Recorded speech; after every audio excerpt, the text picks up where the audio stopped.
This is the Fearless audio. It's a 6-driver BA. Let me get a close look at it.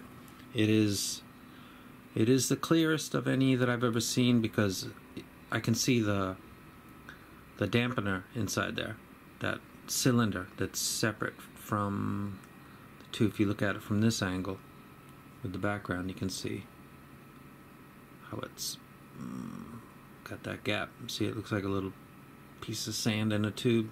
That's the dampener, and you can see the other one right here. I can see everything perfectly super crystal clear. Oh, who cares? I do. It gives me an idea of the build quality. You can't fake the funk on an open court dunk. You know what I'm saying? It's all right here to be looked at. All of it is damn crystal clear. And they're running the tubes all the way to the end of the nozzle, not to the bottom. So the build quality is absolutely fantastic. The sound quality is worthy of a big statement that I'm not going to say right now, but this is really good, and I'm going to calibrate it. I'm going to show you something interesting anyway. If you're interested in the Harman curve, and I like it, but I like a little bit after it, then you're going to want to keep watching this. This is definitely something. So I'm a minute 32 in. If you believe in that or a version of that, you should keep watching this. So the build quality is absolutely, it's fantastic. I can see everything perfectly. Like no other set. It's got a sparkle cap on it. And like I said, I thought I hated those, and apparently I don't when they're done in a certain way. Looks like it has 2 bores. No? So I would assume that they're separating the low frequency and then the mid-highs. The sonic delivery of this is absolutely fantastic. Listening to something like Blind Faith, Can't Find My Way Home is... I picked this one because of out of all of them, it's the best one. And it's a 6-driver like the DM6. So it had to go this way. Let me pick another song, something else to look at. Jay Giles Band. Whammer Jammer. I don't know if any of you people know this song, or this group actually. Bass sounds good. It's got a good kick to it, but not quite as much as the DM6, but that to some people might be what they're actually after. It seems like it's not quite up there, but the kick drum is solidly there. The bass guitar in Fleetwood Mac is solidly there. This is a live jam right here. This is a whole live full house, this album. Sounds energetic and lively. It's just got just a really, really comfortable tuning. And I'm going to do a comparison between this and the DM6 because it's a battle. They're both 6-drivers. They're both gorgeous. They both look like they're well made, but they've got different tunings, so they need to be put head to head. So now I'm going to go ahead and do what I think is an interesting part. When I do the full review for this set, I will make sure to show you all the songs that I used to come to my conclusion. You could guess what they are. You don't need to guess, actually.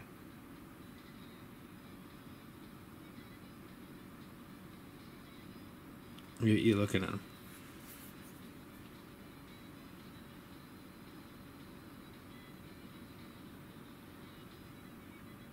Bob Marley added that one earlier today when I was listening to this. So stick around for a minute here. I got something interesting that I want to show you. Okay. Let me go ahead. Put you up there. You can hear it making noise. Let me make sure I got the left side. This is just for... This is because you can get on to... Let me explain what this is for. This has no relation to any other YouTuber. This is actually a set that's been around a long time and has been graphed by a lot of people that are good at doing graphs. So you can get on the internet and you got a high possibility of seeing a graph of this that was done by somebody that is considered by their peers to be good at what they do. This set definitely. Other sets as well, but this set definitely has lots of people that have grafted. So this is them. This is the left side. You should know what you're going to get, and I'll go ahead and give it to you on this rig.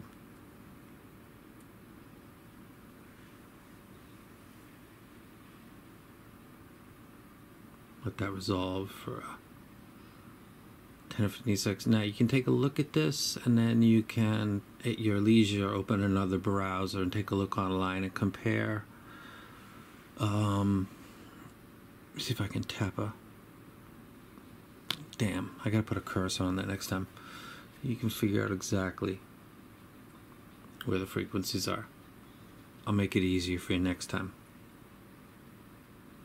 So that's about what we got right there. So let me go ahead and pause that. There's your curve. You can go ahead and open another browser window.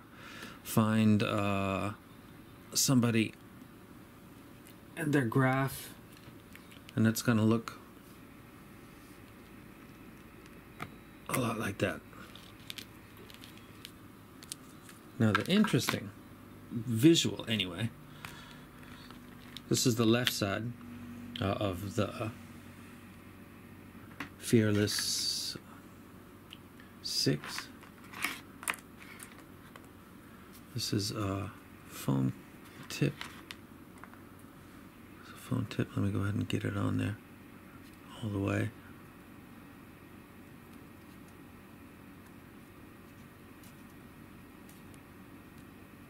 We got it on. Now keep that in mind. This is interesting as hell.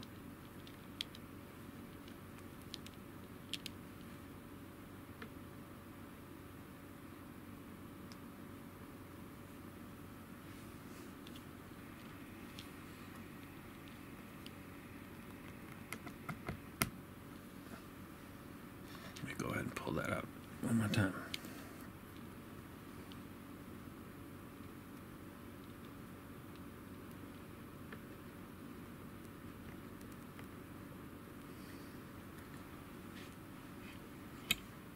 Okay, now we're good to go.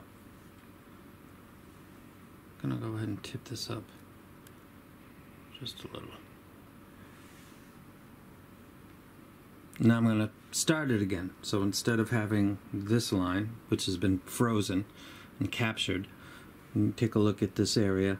This is considered to be, you know, the ideal region. There's a reason that people like this set. And the people who started to get into the Harman stuff started to gravitate back towards this because it seemed to exhibit a lot of the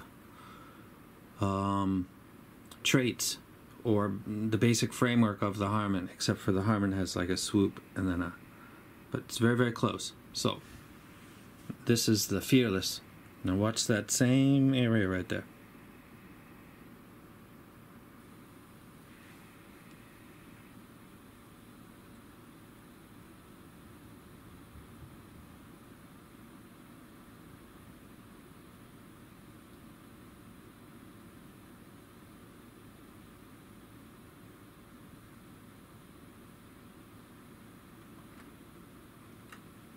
Bingo. Watching it go from the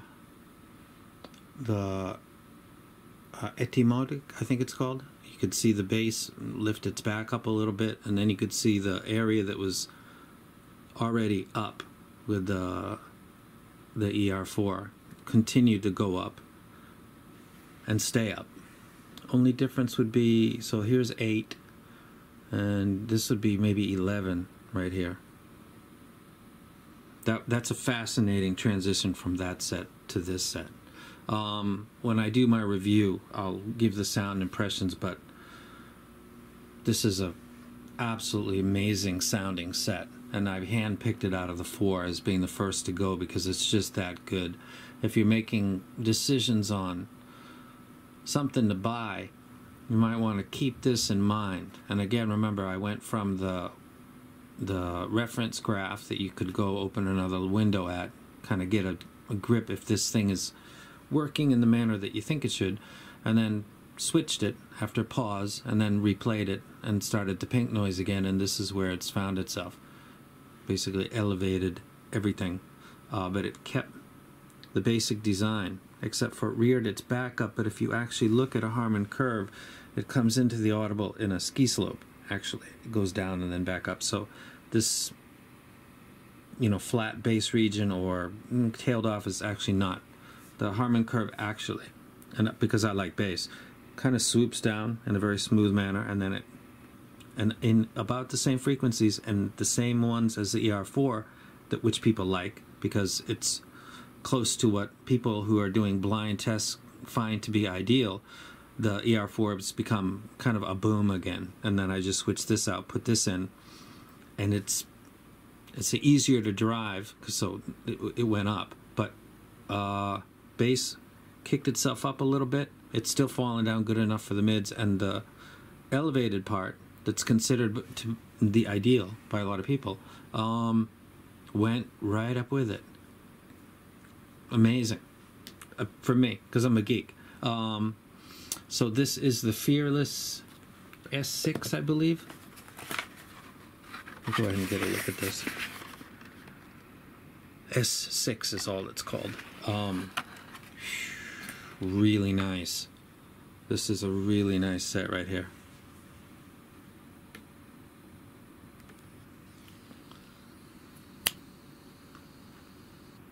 Pause that. And I'm out. Shelling my name, to be precise, ripping mics is the light of my